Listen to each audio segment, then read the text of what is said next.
I have just a few trigger warnings. We're talking about grave goods in this podcast episode. And it's really just to let you know that there's a little bit of conversation around death and graves, and some of it's, a little bit sensitive. But more importantly, there is a little bit just at the very end where we do discuss miscarriage, and I don't want anybody to be triggered by any of those things. Having said that, it's a really important conversation. It's a really funny conversation for the most part, and I think you'll love it. So if the stuff around miscarriage is difficult for you, you could listen right up until the part where I ask about regret, but there will still be stuff about graves. But then that is kind of what we do here. So thanks for joining us today, and I hope you enjoy it. You can look into a cremating oven to see what's happening, see kind of progress of the cremation, all sorts of things. So imagine their horror when they could see two skulls. And it sounds ridiculous. Why on earth would you want a potato in a coffin? What meaning could that possibly hold? Somebody has drawn this clay tablet depicting essentially an afterlife toy boy so that she's got something to do in the afterlife so that she'll stop bothering the living. Welcome to Opening Ceremony. I'm Jess May, and I'm here for enthusiasts, for iconoclasts, for anarchists, and for you, my constellation. Welcome, constellation. We just had a small technical hitch, so I'm going to do this again and tell you all about our next guest. So, the amazingly, wonderfully exciting Dr. Jennifer Riley is here. And we have established that she is a doctor of clever things, not a doctor of medicine, just a doctor of clever things. And she's a research fellow in Divinity at the University of Aberdeen, though she lives in Brighton, which is quite a long way away. Her current research explores grave goods in the UK today, which may seem like something you've not heard of, but as you will tell, it is. The objects and items placed with people when they die, which is something that you will be familiar with. And it certainly, almost certainly cannot be retrieved afterwards. I mean, I guess maybe, but rarely. She's passionate about using her research to spark conversations about how the UK approaches death, as am I, as you know, and the personalization of funerals and memorials, which is right up my street, and environmental considerations, and the concept of afterlife in the modern world, which I would really like to do a podcast about, actually. Because it's still there, people think it's not, but it's still there. So every time you say, oh, he'll be looking down on me, or the angels are looking after you, it's still there in our culture. So Dr. Jennifer is brilliant. We met at a thing called Lunar Arts. It's an artist residency at Fabrica in Brighton, where we just talked all things death. And there was a workshop about grave goods, which Jenny was involved in. And so we just got chatting, and my friend said, "Oh, have her on your podcast, see if she'll come on." And I was really excited when she said yes. So that's brilliant. I'm going to let her introduce herself a little bit further. And then we'll hopefully share with you what we were just talking about just now, recording it on the wrong thing. Okay. Excellent. Yes, thank you, Jess. That's such a nice introduction. I was saying earlier that title, Doctor of Clever Things, is lovely and deserves to go on my office door. So I'll be pinching that. Thank you. So tell us about why you are so excited about grave goods. I think by now, if you're listening, Constellation, you will know that we're talking about the things like when you put something in the grave of your loved one, which many of you will have done, or in the coffin of someone you love. That's what we're talking about, and we're talking about it in a contemporary sense. So I'm going to ask Jenny to share with you a little bit about how she came into this world and why she's so excited about it. So yes, as Jess says, grave goods are a contemporary phenomenon. I'm going to talk lots about how they appear in the contemporary world. But for me, it did start with the ancient world. I was 7. I was in year 3. Had an absolutely terrifying teacher who, to this day, still occasionally haunts my dreams. But she did do a very, very good job of introducing us to the ancient Egyptians. And the ancient Egyptians really knew how to build a culture, particularly a material culture, around death and dying. And there I was, teeny tiny 7-year-old, uh, pretty nerdy for a 7-year-old. I just absolutely fell in love with all these objects. Your sarcophagi, the scarab beetles, your canopic jars, the organs that you were pulling out through the nose, all of this. Um, and that seed, I suppose, hid away for a long time until I was at university, where I studied theology and had the opportunity to do a series of lectures, series of seminars all about death and rituals, um, which really kind of re-nurtured that fascination with death. And indeed, here I am today, I guess studying death for a living. This project, though, so this interest in grave goods as they appear in the contemporary world, particularly in the contemporary UK context, began with, for me, with the pandemic. So I was very privileged to work at the University of Aberdeen on a project called the Care and Funerals Project. And for that, we were looking at funerals during the pandemic. So funerals as they were disrupted um, during those, particularly those kind of 2 early years, but for a little while after. And suddenly I was introduced to this phenomenon I had, you know, readily associated with archaeology, the ancient world, bang slap in front of me, going on all around me, um, but not getting any airtime. It's often said that in the UK we're not very good at talking about death and dying. It's maybe a little bit more complicated than that, but there are certainly um, some things that never really see kind of the light of conversation, and grave goods is one of them. But as Jess, as you've just said, actually, this is something that a lot of people are doing. I ran a survey recently with YouGov, and so I can finally put a tentative number on how many people, or how many funerals, more correctly, feature grave goods. Um, and it's 53% at the kind That's of massive. the most conservative estimate, 53%. So that's over half of funerals in the Wow. UK featuring some sort of object or clothing, um, something material that means something to us.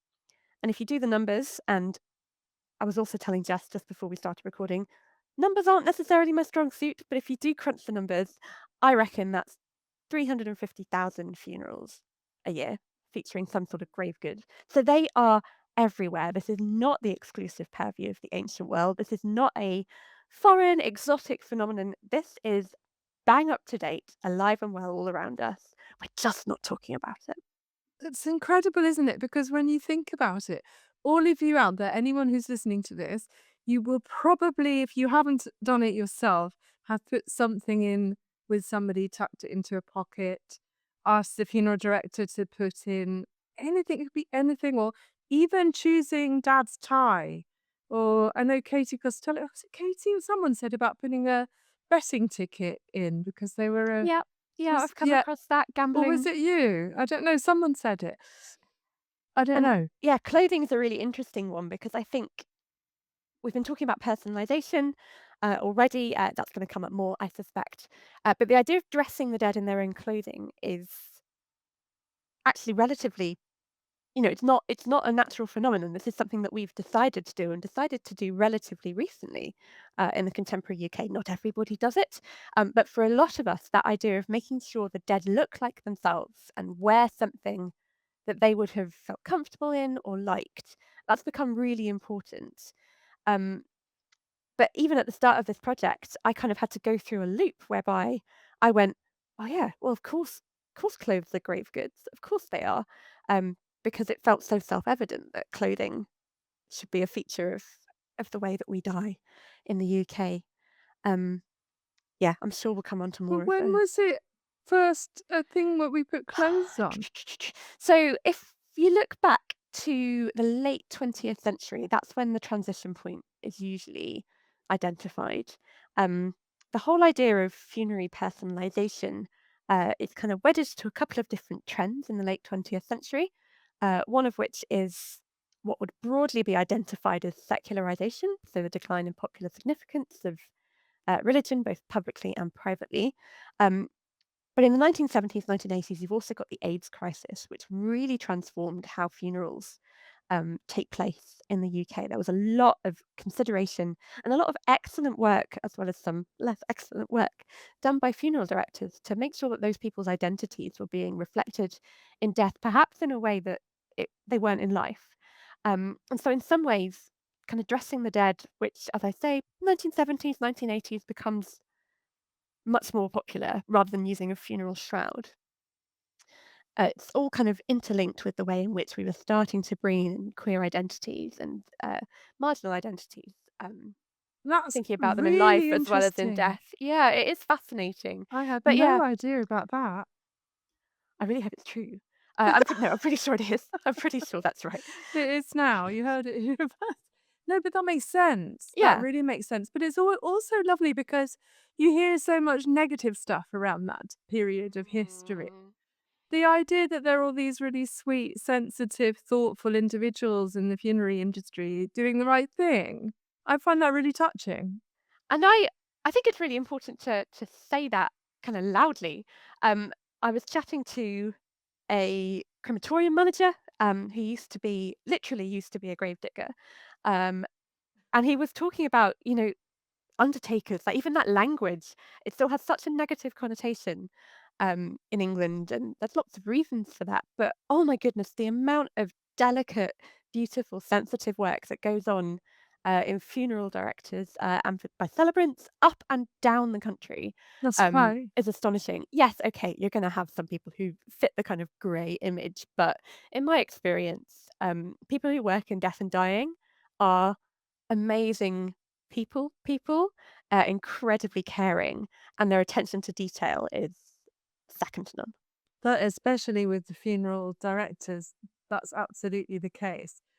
So, give us some examples of great goods.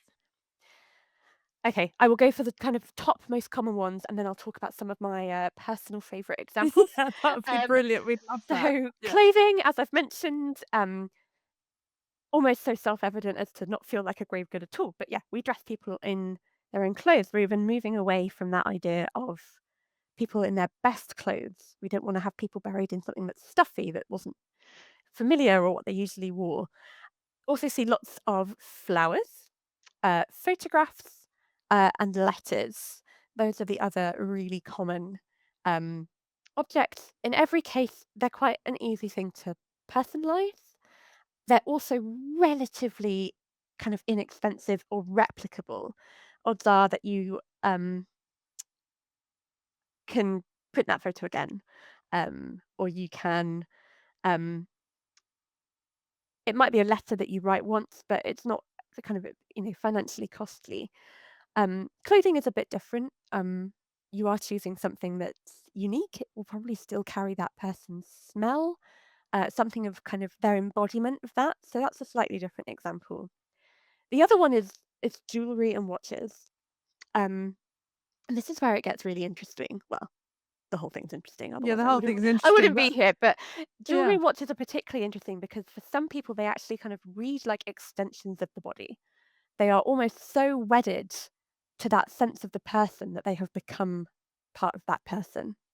I'm particularly thinking here of things like wedding rings, a watch that maybe somebody wore every day.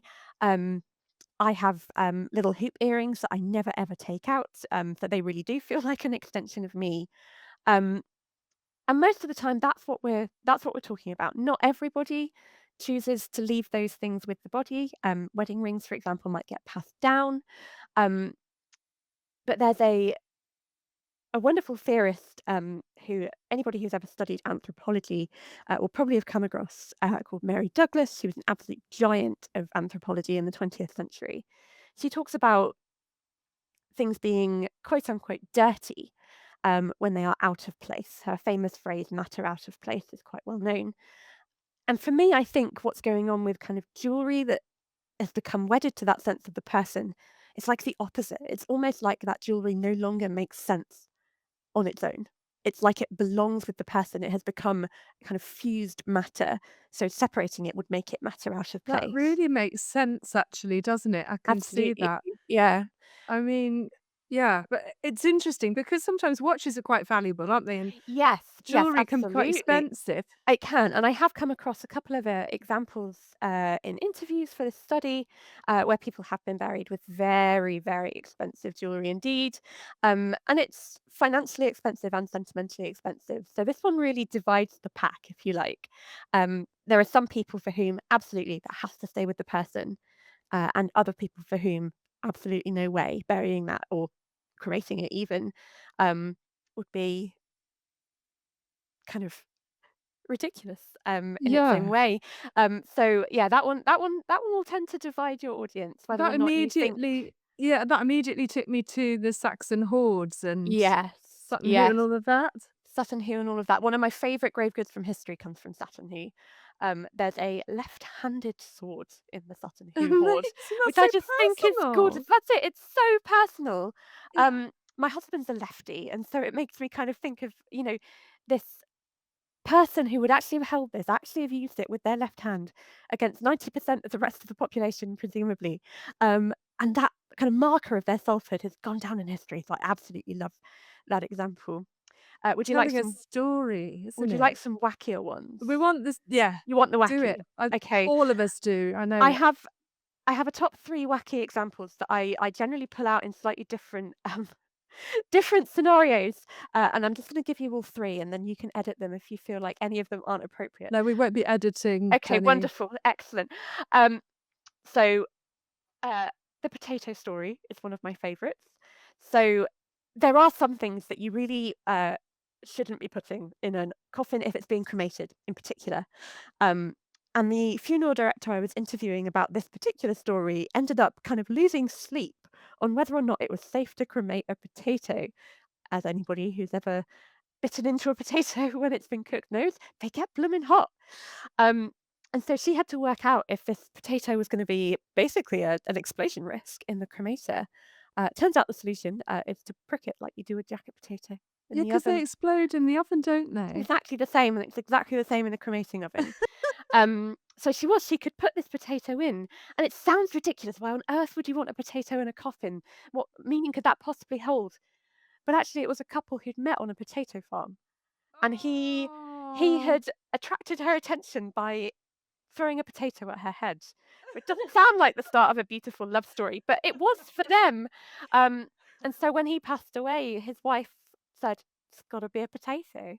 Isn't Um, that brilliant? it's That's the kind of gorgeous. thing that comes off in weddings, actually. Yes. Um, Makes Amazing. good More. eulogy material as Yeah, well. really good. So the potato is one of my top three. Um, Mum, I'm sorry if you're listening. You will be. Sex toys come up a lot. Um, No, yes, no. yes, I'm feeling like yeah. that makes sense though, because that is like extension of person business, isn't it? That's like who else is going to want it? That's a very good point. There is this historic argument that some grave goods that we now treasure as kind of historic archaeological finds were basically just historic trash, and the grave was the easiest place to lob them. Whether or not you wish to put your sex toys in that category, that is up to you. But equally, if you're sat there thinking, "Oh man, what if I'm the only person who thinks this would be a great grave good?" You're not. Someone else has done it before. um, Again, one Oh, of I had my no idea you were going to say that. I had no idea I you were going warned to say that. I I tried to love warn it. you it might need editing, but there we are. One of my other favourite historic examples of grave goods, and I love grave goods because they link us across the world and across history in a really curious way. Um, it's a stone tablet or possibly clay tablet. Don't hold me on that. A tablet, either way, with an engraving. It's from ancient Babylon, so we're talking thousands of years old. I think it's from maybe 2000, 3000 BC. Um, it's not currently on display, but it's held by the British Museum. And it's a depiction of an unquiet soul. And she's a woman and she's been haunting the community. And so in order to placate her, um, somebody has drawn this clay tablet depicting essentially a an afterlife toy boy so that she's got something to do in the afterlife so that she'll stop bothering the living. So we've got very sexy ancient grave goods dating back a Amazing. very long way. Um, You can read all about that on the British Museum website. Apologies if I've got any of the details wrong, but yes, I love it. I How was thinking, I'm fantastic. never going to find a sex toy example in history that I can use as a point of comparison. I was wrong. That's not far off, Absolutely. is it? Not That's far like off at the all. ultimate, perhaps, depending who you Perhaps. are. Yeah. Um, so yeah. Oh, wow. I assume he wasn't like a real person that they, I don't know, sacrificed for this Very cause. Who knows? Who knows? We're not here to judge. It depends how much they wanted Um, to get rid of her, I True. guess. How much of a bother was she being in the Wow. world? Just to keep her Um, busy. How Absolutely. funny. These are Um, brilliant. and then my third favorite, and if expensive jewelry divides the crowd, this one goes even further. Um, so the very first lecture I think I ever went to, or maybe 3 or 4 into my career as an undergraduate, was by Professor Douglas Davies. Douglas would end up being my PhD supervisor several years later. Um, and he talks about a woman who kept parrots and was absolutely clear that when she died, she not only wanted to be buried on a bed of parrot feathers, but potentially have some of her parrots put down with her. Now, Jess is wincing for the tape. Um, and the reason that Douglas used this story is because it's provocative, right? I mean, um, we think about meaning making and the personal in death, but where are the limits? Um, but I can confirm people do at least put these requests in. Usually, the compromise is that they'll be buried with maybe a memento of their pet. If that pet has predeceased them, then some of the pet's ashes, perhaps. You're not really meant to cremate pet ashes alongside human ashes for good reasons. Oh, But that's God, I not to want say to you know what can't. happened. I Did don't she know have the the parrot outcome. I feathers? don't know the outcome. I mean, the only Um, argument is you might think no one's going to look after my parrots the way I look after my yeah. parrots. I've got no family. What's going to become of my parrots? I mean, funnily enough, I did a funeral for somebody who had a parrot called Beaky, who had to be adopted. It's no guarantee anyone's going to adopt a No, parrot, quite absolutely. honestly. In a Um, defense. but usually, assuming this is the sort of story that gets enough coverage, then yeah, the RSPCA don't recommend this as a That strategy. sort of, it's a little bit like the horse. Like in the old days, people would be buried with their horses, and Horses, cats in the ancient Egyptian world, yeah, really famously kind of cat mummies. There's so many cat mummies in the British Museum. If you go and, or at least yeah. the, I don't know, I assume they're real cat mummies. Oh my God, you have Um, to keep you- really quiet in case Rupert and Seymour and Myrtle are listening. yes, They wouldn't put it past me it probably was because I of don't want to course leave them behind. because they were sacred. So there we are. They might want Yeah. to hear that bit, but What was the sacredness though? What were they meant to do? so Do it's a we little bit know? like I don't, I should know that, don't I? But Well, no, not basically, necessarily. meh, I pride myself on knowing most things about I do. grave goods. Um, Cats were just very special to the ancient Egyptians, and so if you think about grave goods as a marker of status and wealth, they're not only that, but there's an element of that going on certainly with ancient grave goods. Then I suppose being surrounded by cats would be a mark of your kind of allegiance to the elites and to the gods and all of that. So I imagine that is what's going on. Plus, it was believed in ancient Egypt that you could take them with you. So you've got your menagerie of kitty friends for the So afterlife. yes, so moving on to the business around the afterlife, the concept of the afterlife in the modern world. Mm. Intrigued, not gonna lie. Okay, so I think I mentioned that. Yeah, I did theology as an undergraduate, and I now work in Divinity, which is the ancient name broadly for theology. Um, so the afterlife was always going to be something that I was really fascinated by. And so when I set out my grant proposal and the application for this project, I kind of very boldly said, I'm going to look at how it links to the complexity of the afterlife in the UK, totally underestimating 2 things. Number one, just how complicated the afterlife is in the current UK Yeah. context. Yeah. And number two, that it has anything to do with grave goods. So let me backpedal a little bit on that. That's Um, fascinating. Yeah, I'd love to know. so as I mentioned earlier, the relationship between kind of death and religion has really changed in the last certainly the last 5 decades, even the last 3, the UK has undergone what is broadly known as secularization. For any of my religious studies colleagues listening, don't worry, I'm about to flag it. Secularization is really complicated. It's a term that has been kind of almost so overworked in religious studies that we don't really feel safe using it anymore because there's so much more complexity to it. But one simple way of putting it is like this: we are not religious as a country in the UK like we were in the 1950s anymore. It's not the same kettle of fish. Um, there are people for whom religion is still incredibly important. Don't get me wrong, my job would be, well, kind of foolish, but also grossly impoverished were it not for those people.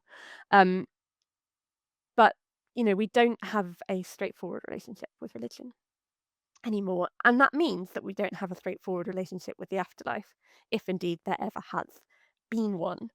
Um, if you look at all sorts of studies of the afterlife in contemporary Britain, contemporary UK, you consistently get completely different results.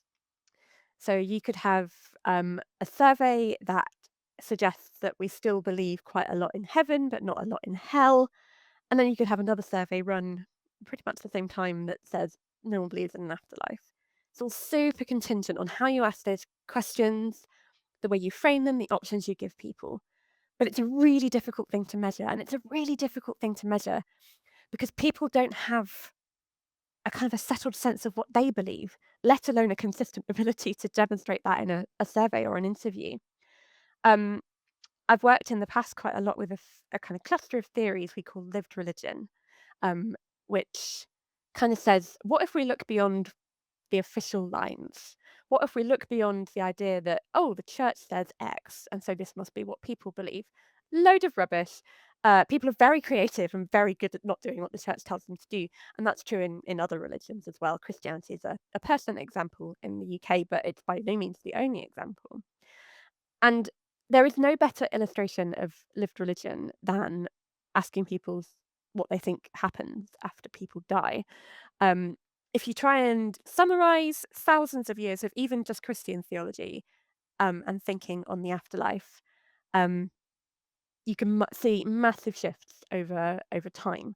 So we take the idea of a kind of a heaven where people are reunited, known as anthropocentric heaven in the professional lingo. Um, we assume that a lot of people believe that if there's an afterlife, that's what it looks like. That didn't exist really until certainly around about the time of the Reformation. The idea that heaven was a place where you hung out with other people rather than with God um, was kind of a huge shift in popular Christian thinking. Now take that idea and kind of put it on crack, and that's what you've got is the contemporary context. Um, People avoid thinking about the afterlife. There's an extent to which that's true. I When was they going to do tell think about it, I can't stop laughing. I've got my mic turned off, so people won't know that I'm in hysterics. But yes, it is a very good continue. audience to have. It's very, yes, positive reinforcement. Um, so a lot of people don't think about it. When they do think about it, they might struggle to get a fix on it, to picture it. Um, Even if they, you know, believe that they would really like there to be an afterlife, they might waver and say, "Oh, actually, on some days, I'm really rather there wasn't an afterlife." Um, and even if you get somebody who's got a relatively clear sense that yes, they believe there's an afterlife, even then they can't really tell you what it's going to look like, and they might have different ideas on different days. So the afterlife in the UK is an absolute mess, and for anybody like me who tries to work out the best way of studying it, um, you're into a really kind of muddy situation really quickly. Um, and it's a difficult thing sometimes to ask people questions about as a researcher. In some ways, grave goods are much more accessible because they're physical. You can kind of really pin them down, which makes the fact that I was therefore determined that I was going to draw these links between grave goods practices and the afterlife kind of adorable. And you just carried Even on. a couple of No, years it's the later. thing. So, because it would make some sort of sense, right? You're maybe more likely to pick Yeah. out grave goods if you believe they're going to be useful Yeah, in the completely. afterlife. Um, That's what the ancient Egyptians did, right? Surely. Um, no, I would say with some confidence that most people are doing the kind of selection of grave goods, the picking out of them, without even thinking about the afterlife. Like, not exclusively. There will be people for whom there's an exception. Kind of non-dominant religious traditions in the UK, that will be important. Um, but the vast majority of people are doing this quite apart from the fact that they think there's an afterlife where they might be useful. So there's a really interesting dynamic going on here. Why are we doing this That if was we going to be my don't? next Yeah, question. if we don't Yeah. believe that there's a kind of material point, Yeah. right? Um, would you like me to answer it? Yes. Shall I delve straight in? Immediately. Do shut me up, Jess, if you need to. Um, No, I really love it. I love this conversation. I so, love it. I love it. So happy. so why bother with grave goods, right? Um, why bother? And it's important to say, I mean, I've given you that figure of 53%. That does leave 47% of people who are saying, why bother with grave goods? Okay, we won't, right? That's fine. They're less interesting to me than they are the people who pick them out are. Yeah, But me too. those 47% of people are those for whom the dead body is dead, and that's okay. And there's no particular value in picking out objects for them. But what about the rest of them? What about the rest of us? What are we doing with these objects? I think we're doing all sorts of things. And it would be really silly for me to try and kind of pick out a top reason or a kind of better reasons and less good reasons. But grave goods are all about relationships. We talk a lot about the individual in death in contemporary Britain, the contemporary UK context. Even that language of personalization, it assumes you've got a person, right? A unique individual. The person in the box, as it were, is the one who matters. And grave goods blow that out the water because, on the one hand, they buy into that trend. Absolutely. They are about that person. It's usually something that was theirs, maybe even about their person, or something they loved, or something that kind of really speaks to them as a unique individual. But it's almost always being picked out by somebody else. Almost always. I reckon, I'm still crunching the numbers from my survey. I reckon we're talking 95% of scenarios, grave goods are picked out by someone other than the deceased. Yeah, that makes sense. I mean, whenever I do a ceremony, people put them. Yes, Yeah, it's absolutely. very rarely that Joan said, "I want you to put in X and Y." Yeah, and it does happen. I've got one lovely, lovely example from my interviews where a woman set out a choice of outfits A, B, and C for her daughters to pick between, which I thought was glorious. That's Like, brilliant. it's a lovely kind of mixture of kind of giving them agency, but also controlling it. This is what I'd Yeah, like it's to a be wearing. perfect way of Um, doing it. That's so yeah, if brilliant. you heard it here first, kids, if you want to plan your funeral, outfits A, B, and C, perfect, really helpful. Make sure they still fit though, because otherwise it's a real nightmare for the funeral director. Yeah, that is Um, true. but anyway, grave goods are usually picked by somebody else. So already you're kind of starting to disrupt this idea of an individual because it's the individual as viewed by somebody else. And then it's the person who's picking out those objects that, assuming we're not thinking of a kind of afterlife that's materially affected by the conditions of the death or the conditions of the funeral, it's actually them that it matters to. They're the ones who are going to be thinking about it. They're the ones who have to make the decision. They're the ones who are kind of faced with this do I, don't I opportunity. Um, and who kind of have to live with the consequences of that. And actually, very few people regret decisions they make about grave goods, which has been really striking in my research. Um, but this is all about the bereaved, really, right? Um, and like a lot of elements of funerals, they are for the living. Grave goods are for the living. And I think they're a way of doing two things at once. So, on the one hand, when somebody dies, a change takes place. And for most of the 20th century, with the advent of psychotherapy um, and the kind of the psychologizing emphasis we started to put on grief, this was the big idea, right? The idea of breaking bonds. When someone dies, you have to sever a tie. That's the best way to move on. That's where we get the idea of closure, partly. It's where we get the idea of kind of moving on from grief. It's why poor Elizabeth Kubler-Ross's 5 stages of grief was so woefully misinterpreted. This Bless idea her. that you have to reach an end point of grief. And we've kind of moved away from that in death studies, although it's still got a pretty firm grip on popular psyche. But there's an element of truth in it because death is a change. You have been in a relationship with this person, whatever that's characterized by, whatever kind of relationship it is, and that relationship has changed. Something has changed. Um, and so there's an element of grave goods reflecting that. You are sending away something. It might be something that's easily replaceable. It might be something that doesn't have much financial value, but you're kind of putting meaning in it and saying, this is with you and not with me anymore. Or this is my parting gift to you.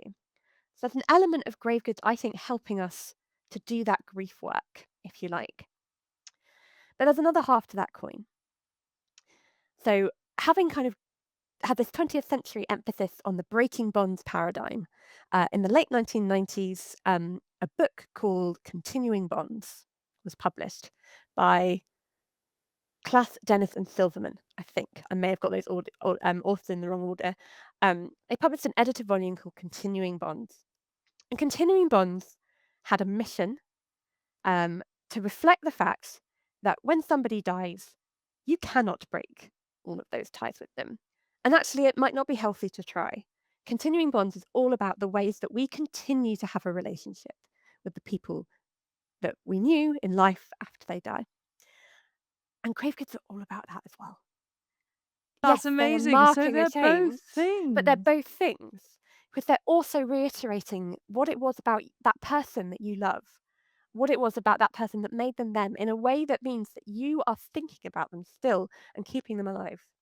And they are a way of saying, this person made a difference. This person had an impact. This person was unique and won't ever be replicated. And these are objects which capture this often. So I love grave goods because they force us to see both ways of thinking about death, both as an ongoing relationship and a relationship characterized by that kind of mark of change. So I adore them for that because it makes them a really useful way of illustrating those key theories in death studies when I'm teaching undergraduates in particular. But I just think they're a bit magic because they allow us to be two things at once. They have to It's do two things at once. astonishing. That's so, Um, yes, yeah. there's not enough. We were talking a little bit about this before when we were chatting about how binary everything is. Mm. And grief isn't. And yeah, it is a goodbye and A a letting goodbye go and a and a but here continuing. you still are. Yes. Absolutely. Yeah. Like And you're taking still a little, evoking that relationship. You're still evoking that care, that love. yes. It's literally gift giving, just extended beyond kind Oh, of mortal life. that's Um, beautiful. and thanking them for the gifts that they've given you, the presence that they've had in your life.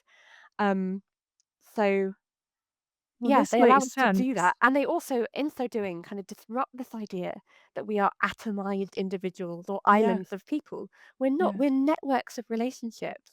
But not enough of Um, that. There's just not enough of exactly. that. And I think Exactly. the way that you're describing it, it makes so much sense. When we all tuned into this and we were listening from the beginning, it might be a feeling of grave goods, yeah, so what? So you put stuff in, whatever. What's important about that? Why would you dedicate yourself to that? Well, for all of these reasons, these are all really, really great reasons. And also, I'm thinking that during COVID, when you started to think around these things, when we had very little at our disposal and everything that we were doing, we couldn't do, it just goes to show that when everything is stripped back, human beings still do things that are really helpful in terms of nurturing their relationships and dealing with their emotional landscapes. And Absolutely. the idea that we were still connected, the idea of connection. I mean, one of the things I do this for is because I really am passionate about hope, what gives us hope, and we'll come to that later. But I think connectedness is becoming more and more coming into focus as something that we need to understand about ourselves. So it's really, really, I mean, it's fascinating, but it makes sense as you're describing it. I'm thinking, I see it. I see it. And you're saying you can illustrate two theories at once, which is really quite genius. Always That nice to be able to do that. I Yes, thought you were a doctor of absolutely. clever things. That was clear. Oh, wow. I'm gonna move on to something personal for you because I obviously do this because it's opening ceremony. It's about the ceremonial, and you can see now, I hope, if you're listening, why this is so relevant to our podcast because it's about ceremony. You can do all of this stuff in a ceremony. You can give gifts in the ceremony. You can put things on the coffin. Many people do that when they leave the crematorium and they're placing things. It's all part of the same process, actually. So there's that. So that's the connection with ceremony. But I also, as you know, ask all of my fabulous guests to describe their best ceremony, and I know that Jenny's got some up her sleeve. Oh, she does. Um, and this speaks to a real kind of strange quirk of my job, um, but one that I love because when I'm interviewing people, a lot of my research rests on interviews with really generous people who give up their time to tell me stories, but they're usually telling me stories about someone who's dead. And so I've never had a chance to meet these people. Um, and so I kind of get to almost meet the dead. It's strange, but it's a real privilege. And so I'm conscious that whenever I talk about them, I'm talking about somebody who, in some ways didn't get the choice as to whether or not I'm telling their story. But I do so out of, hopefully respect, but also having spoken to someone who loved them. So I'm hopefully telling love stories in some way. Gosh, that sounds very cliche, but it's true. It's absolutely true. Um, Yeah, sounds exactly right. so I think one of my favorite examples is that lovely lady who picked out outfits A, B, and C. Um, it was her daughter I interviewed. Just a lovely, generous, warm woman. Um, And I loved the story for so many reasons, partly because this woman was clearly such an absolute force of nature that she had planned every element of her funeral down to a T, in a world where not a lot of people do that still. And her daughter and her daughter's siblings were just so grateful. They basically just said she just took all of this weight off us, and she left it so that we just had to do it, just put it into action. And I remember her daughter saying that by the time they'd kind of got her mum looking her best, ready for her coffin, she looked so beautiful. She wanted to put her in the back of the car and drive her around town. Um, so not only was this a brilliantly well planned funeral, it was a funeral that made for a real sense of satisfaction. Um, and I'm also really love that example because it featured what I would consider kind of a relatively impromptu form of ceremony. Um, so, the woman I interviewed, she herself had two daughters who were relatively young when their grandma died, and absolutely determined that despite the fact that it's not always the norm for children to be involved with funerals or death and dying in the UK, um, that wasn't going to be the case here. They were going to be involved. Um, and they were of an age whereby the best way to involve them was to take them along to what was at that point an open casket, um, and let them spend time drawing. And so into grandma's coffin went these beautiful drawings by her grandchildren, who at that point, had not learned to be scared of death and therefore never did. To the point where they are both now kind of really comfortable with the idea of, well, not comfortable, none of us are comfortable with it, but they're probably a bit like me in that, it doesn't hold this taboo. They're able to overcome it. And then grandma got all those lovely drawings from her grandchildren, the people that she, absolutely loved. And And I were love they that story. drawing them when actually on the I coffin think it or was separate and they were popped in the coffin. so You lovely? can, of course, get coffins that people do actually decorate Mm. spontaneously.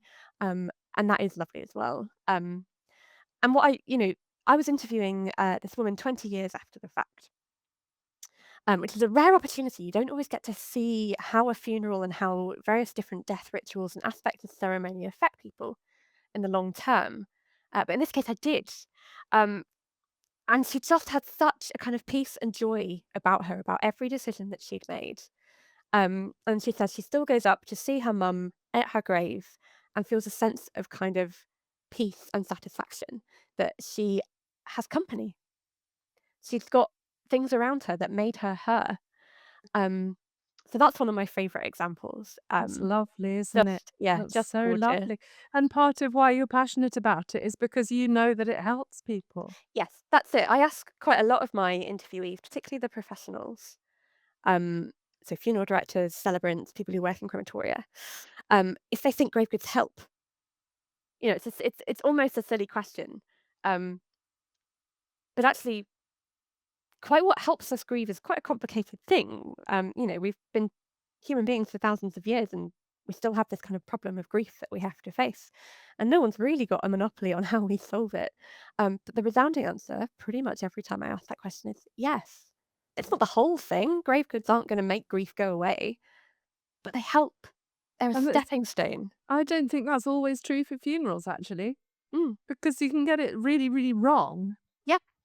And a grave good, it's a bit harder to get that wrong. Well, you say that. Oh, Would you like it? Would you like a couple of horror stories yes, for the please. sake of the podcast? Okay. Would you mind? Not at all. Uh, one of my good friends was like, "So if grave goods go wrong, does that make them grave bads?" So let's talk about grave bads briefly. Grave Um, bads it is. I'm all for that. Yeah. so one story that I think I got third hand, so I really hope it's true. I really want this story to be true. Um, People often ask, when you cremate someone, can you cremate two people at the same time? And the answer to that question is no, you can't. You have to cremate one body at a time in the UK for legal reasons, forensic evidence, all of these things. So this person, it was running a crematorium, uh, and it had one of these view holes. Sometimes there's a digital, sometimes there's a manual, but you can look into a cremating oven to see what's happening, see kind of progress of the cremation, all sorts of things. So imagine their horror when they could see two skulls. Jess is looking at me wide-eyed for the tape. Um, and at that point, you have no choice. You pull stop, right? You go, absolutely not. We've got to shut this down. And shutting down a cremating oven that's at thousands of degrees Celsius is not an easy thing to do. Um, but you have to do it. Two heads in a two heads in a coffin. Absolutely no way you can let that just go. So this guy goes, "Oh my goodness, this is going to be like headline news. I'm blowing open the story of the century." Calls the police.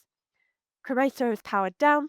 They rake out the contents, and it's a life-size doll.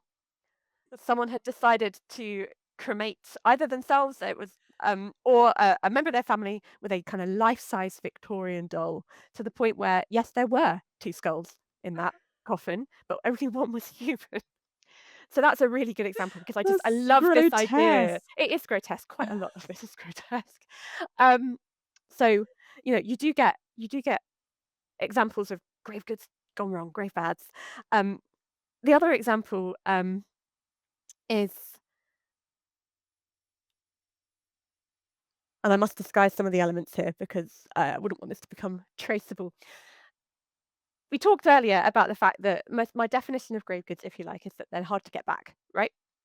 These are things that, if they're being cremated or buried, you're going to have to work pretty hard to um, retrieve them.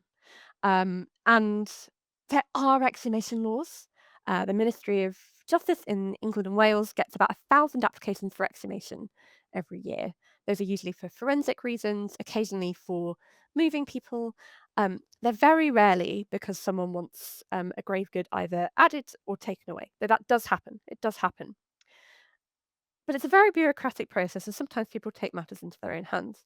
So I heard, again, several degrees of remove from the origin of the story, um, a family who were in bitter disagreement, shall we say, as to whether or not to bury a large, valuable item with a member of the family who died, and eventually um, they went ahead. We really like this mental image of funerals being planned by kind of sad-looking families who are all in loving agreement as to what should happen. And actually, that doesn't happen all the time. Families can really fall out over funerals. They can be really messy things. They can be beautiful, but they can be really messy. Funeral directors do so much kind of work as kind of counselors and emotion management. I just, yeah, arbiters almost, if you like. Um, but in this instance, the person who won out was the person who said they should be buried with this. 2 days later, gravedigger opens up for the morning, and the grave has already been disinterred so that some other member of the family could dig up that valuable. So it is That's the not easy either. That's no, like a broad I mean, you'd have to do it overnight so nobody saw you. You have yeah, to go proper 6 back and foot hair, down. Yeah, yeah, and it had gone. and it had gone. And I don't know again, I don't know quite what the resolution to that story was, but yeah, you'll be pleased to hear that most of my grave goods stories are people who don't have regrets and don't fall out and certainly don't go digging people up. Uh, but it does happen. It does happen, even now, long well beyond the kind of Frankenstein era of Doesn't being surprise able me to really. monetize dead bodies. Yeah, There's that's not always happening. there's always some sort of lowest common denominator, Yeah, and that's my other favorite grave bad. that I mean, who knew grave goods were gonna be so funny? But they are. Do you have a worst ceremony up your sleeve? Worst ceremony up my sleeve. I I mean, mean, those that grave Victorian bads were the quite grave bads bad. were both quite bad, I weren't might let they? you have that That would be instead. glorious, yeah. What I'm not gonna be about able to top the Victorian doll, I don't think. what about, regrets in your own life of ceremonies that you've had? Do you have any regrets at all? I hope I'm you don't. really I hope it's no. I'm struggling for it, and Good. there's this whole discourse. So I'm married, I have been for nearly 7 years, and there's this whole discourse of, "Oh, what would you change about your wedding day?" As if you should always be looking back and saying, "Oh, there was something more I could have done." I would like it recorded for the tape. I wouldn't change my wedding day a bit. Well, you're not gonna get on TikTok and do I very well on know, there, are you? You've but gotta go on with that's what the grave bads content is for, Jess. yeah, there Don't worry, must be. that's how I'm gonna Otherwise break into the into the that's all they do is here's 6 things I wouldn't do No, again. well, a load Things of I rubbish. learned. We had a beautiful day, and we had a beautiful day because we made it simple and fun. Um, I've actually been to relatively few funerals in my life. People always assume that I do um I do death studies because I've been in all kinds of kind of grief-based scenarios, and actually death's been a friend to me by and large. I It's would like say you're a public what are they called? Like paid mourners. There's such a thing, isn't yes, there, as I'd be paid very mourners. good at that. Actually, I wouldn't. I no, because when I do go to funerals, I'm no more immune to them than anybody else. That's really important Yeah. to say. I still find I'm quite a kind of heart on my sleeve, effective, emotional person. People are I cry completely at funerals. yeah, It people are doesn't matter that bewildered. I study this. No, I One mean, thing people are I bewildered about me doing it for a job really, because 'cause yeah, I'm very, very emotional. But I find when I'm there at the you front can swap hats, can't you? yeah, it's odd, but Yeah. I So mean, yeah. the one thing I would say on this, and this is a bit personal, but it's something I'm really passionate about. So I've had a couple of miscarriages. Both of them were first trimester. Both of them were now a couple of years ago. So I've got to a point where talking about it is easier. Um, and we don't have any kind of culture of choice, really, of how we memorialize babies lost at that stage. Um, so you're handed a leaflet when you've been told that your baby has died, because that's what you want at that point, a leaflet, um, and basically told what's going to happen to your baby. So I had 2 miscarriages in 2 different hospitals. The first one explained that baby was going to be buried, as it happened, kind of next to the hospital where I was born. Um, Second hospital, 8 months later, we discovered that this baby was going to be cremated. And there's a kind of clause at the bottom of this leaflet that says, "Oh, well, if you really want to make a fuss about it, you can ask to have your baby's remains. But here's like 8 reasons that we don't recommend it." And when you're in that scenario in the hospital, you've got to work out what's going to happen to your body in the first instance, because you've now got, in my case, mine were both miscarriages. You've got to deal with that. The last thing you're going to have the confidence to say is, "No, I really do think I want to do this." Um, so I now have a situation whereby um, I have 2 babies in 2 different memorial gardens in 2 kind of different states. And actually, entirely by coincidence, I ended up interviewing the man who almost certainly is responsible, or was at one stage responsible, when when baby died, for the memorial garden where my second baby is scattered. So actually, that was really beautiful for me. Really nice way of bringing it full circle. But what I really want to change is two things. So this isn't a regret. This is something that I ought to have been offered, and ought to have had done better for me. Um, the first thing is those leaflets need to be torn up and written again. The tone of them is appalling. The one I was given for my second miscarriage genuinely included the phrase sensitive witnessed incineration, which, again, Jess is wincing, That's which is hideous. appalling language. This was my baby. Whoa. Um, 30 seconds before I was in this scenario, that baby was alive as far as I knew. I was planning its future. I was not ready to be reading a leaflet that referred to sensitive witness incineration. That's Oof. not human language. That's disgusting. So first of all, let's rewrite these leaflets, please. Every NHS trust, I know you're under a lot of pressure. I know you do wonderful work, but please don't give this to any more women who are just going through a miscarriage. Please. Um, and the second thing I want to change is for people to be kind of nurtured gently to think about how they can memorialize their babies in a way that, they aren't probably either going to have the option or going to want to have the body. Um, even if you think of it as a body, pre 12 weeks, my babies were less than a centimeter big. Um, but what I needed and what I had the presence of mind to do because I was, embroiled in studying death while dealing with these deaths, um, was to not quite pick out grave goods, but to find some physical way of memorializing them. So I have two little drawings that I did that have baby's birth flowers on them. Those are in amongst the photos of our, very much alive, lovely friends and family in our house. It's not a shrine. I'm not, it's not the first place thing I show people when they walk through the door, but they're there. And actually, we lost both babies before we moved into our current house, so they came with us. Um, and I knew to do things like keep wristbands from hospital and letters and this is probably too gross to admit in public, but hey, we're in there now. Like the pregnancy tests that I have that showed that they were there, um, and I knew to do that. I knew partly because I was just about to start studying grave goods at this point. I knew that sometimes it is easier to process death with material objects. Death is a huge subject. It is so abstract. It's shrouded in all this taboo, all of these kind of rules about where we should talk about it and where we shouldn't. And yeah, okay, partly my job is to go, screw the rules. Like, let's change them. But they're still there. They're still real. Um, and in that milieu, sometimes being able to go, here's a picture that means something to me, or here's a letter that just grounds me and gives me something to focus on.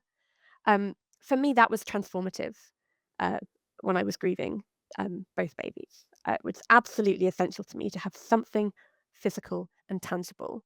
And so, even though I was kind of denied the choice of whether I wanted them buried or cremated, or whether or not I wanted to have them in a particular place, I was still kind of owning their memory and owning what they meant to me. Again, that relationality, um, because there's an extent to which those babies kind of only really exist um, in relation to me, or at least me and my husband. Um, and so that's not a regret, but it was something that I might not have had I not had that kind of, at that point, far too many years of thinking about death under my belt. Um, and for me, yeah, if I change anything with my research, it would be to get people thinking and talking about grave goods with all sorts of funerals. But please, let's extend that to miscarriages, because miscarriages are both horrifying and incredibly common. And the idea that the best that we can do is give women a leaflet that says sensitive witnessed incineration um, is appalling. I should say, both kind of Tommy's and the miscarriage trust are fantastic. You have to dig a little bit for these kind of bits of inspiration, but actually, um, they do have that information. But let's sing about it. Like, let's shout more about the value that these physical manifestations of kind of grief, but also love, can have. There's enormously generous of you to share that. I'm very moved and very touched that you felt able to do that for yourself, but for so many people who might be listening, because it is so common. I want to make sure that people hear this now. I'm feeling, yeah, I haven't ever had to do any ceremonies around that. That's a bit bizarre when you think about how common it is. Yeah. You Yeah. know, since 2013, no one's ever said, I need a ceremony for my miscarried baby. Yeah. Well, Which is that's crazy, isn't it? bananas. Um, Yeah. you know, at what point do we kind of draw the line and say this life is Yeah. worth a ceremony? Um, Yeah. and what really reassured me, so I'm a Christian. I go to an Anglican church. Have been a Christian in the church most of my life. Um, and what really made a difference for me was knowing that when baby one was interred and when baby two was scattered, there would at least be a chaplain present. So again, the leaflet very clearly says you can't come, which is a whole thing.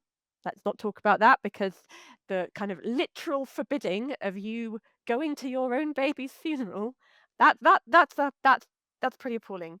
I But feel like we after should do a podcast about that at least, to I maybe mean, get people in that know what they're the talking ways. about, And yeah, yeah. yeah. But I went down and saw the absolutely lovely chaplain. And again, like if we're making a list from this podcast of people whose work goes unsung but needs to be celebrated, goodness, hospital chaplains.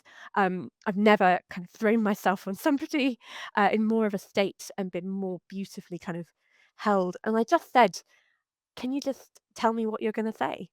Um, I know I won't know what day it is. I know I won't get to be there.